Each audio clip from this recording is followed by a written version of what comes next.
Ali Abdulaziz Ankalaev Pereira bilan revansh jangigacha deyarli 40 kun mashg'ulot o'tkazmagani haqida shama qildi. Sobiq UFC chempioni Magomed Ankalaevning menejeri Ali Abdulaziz o'z himoyachisining Alex Pereira bilan revansh jangiga tayyorgarligi va tafsilotlari bilan o'rtoqlashdi. To'g'risini aytsam, Ankalaev Pereira bilan revansh jangi oldidan deyarli 40 kun mashg'ulot o'tkazmadi. U Dog'istondan qovurg'alari singan holda keldi. Shuningdek, 3 ta sparring sessiya o'tkazdi va har birini to'xtatishga majbur bo'ldik. UFC buni bilar edi. Unga ukol, kortizon va o'zak hujayra terapiyasini qilishdi.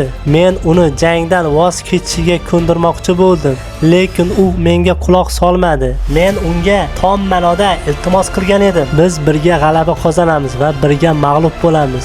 Ammo ba'zida chempion bo'lish uchun shuncha yillar kerak bo'lganda UFC sizni hech qanday bo'shashtirmaslikni tushunasiz. Magomed kompaniyaga katta yordam berdi va umid qilamanki, ular buni eslashadi.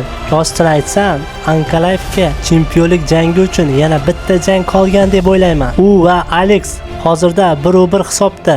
Pereira o'z ishini qildi, g'alaba qozondi va endi Magomed odamlarga nima uchun u dunyodagi eng zo'r ekanligini eslatish kerak va men uni hali ham divizionning eng yaxshi jangchisi deb hisoblayman. Meni fikrimcha, hozirda chempionlik uchun da'vogar Carlos Wolberg deb o'ylayman, deya o'z fikrini bildirdi Ali Abdulaziz. Azizlarim, sizning bitta laykingiz bizga kuch beradi. Obuna bo'lishni unutmang.